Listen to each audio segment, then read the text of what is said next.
Welcome to the Occupational Safety Leadership Podcast, episode number 120. In today's episode, we're going to talk about the NIOSH recommended exposure limits, also known as the REL. Last week, we talked about the PEL, the OSHA permissible exposure. Um, and so this week, with the NIOSH RELs, they do not hold the legally enforceable standard. I think they're really great. It's just another way of looking at how do we figure out what's safe um, for the people out there. So, in an ideal world, the exposure is zero, and that may not always be a a goal that we can achieve given the technology and all that stuff. Let me go to the next slide. I've kind of got onto a little rant here.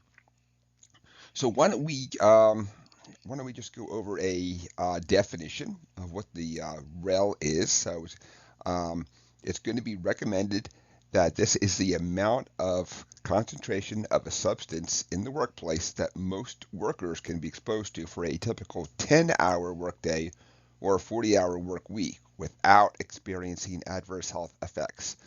The OSHA PEL was 8 hours. The NIOSH REL is a 10-hour. So you would think if you just did some math and they were really close, that this would always be lower at all times then. So also with the REL, this is when they've done they've done the research, they've looked at things, and of course they don't have to follow the same form of like regulatory input from small businesses and propagate the rule and the whole deal. What they're just saying is the data tells us this is exactly what the recommended exposure limit is out there, not the permissible exposure.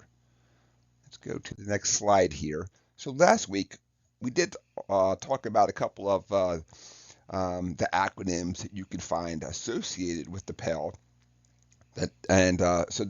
Um, so the NIOSH REL also has the same thing here too. So they have the time weighted average, the TWA, the STEL, the short-term exposure, and that's for 15 minutes. So anybody who's watching the video sees that I did a typo and put 15 years. It's 15 minutes.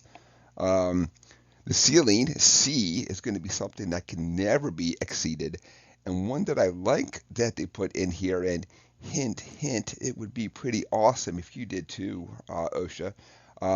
Carcinogens, they put a CA so that right from the get-go, you know that it's a carcinogen out there. So I think anything that we can do to help to get that information out there is just really a good thing. What I have found, the older I get, is there is a lot of information out there, and it's really hard to find all that information out there.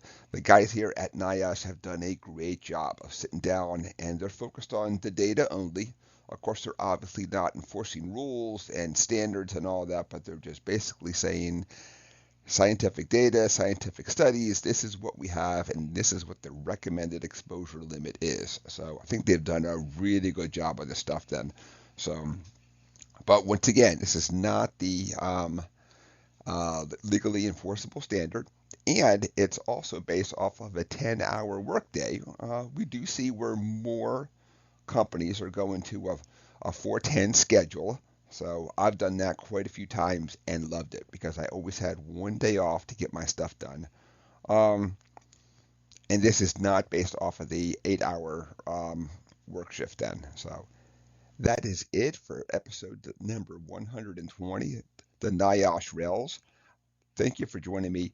I want to ask everybody to please like and subscribe if you're getting any value from these podcasts. Please share with your peers out there. Um, I wish, as a young safety professional, that I had these kinds of resources out there when I first started, which seems like a super long time ago, 30 years ago. Uh, but part of this is that I'm trying to do everything I can to help that next generation of safety professional. I don't I don't want them to struggle the same way I did with just trying to figure out what to do and how to keep people safe. So that is it for episode number 120. Thank you for joining me today. My name is Dr. David Ayers. Thank you and have a safe day.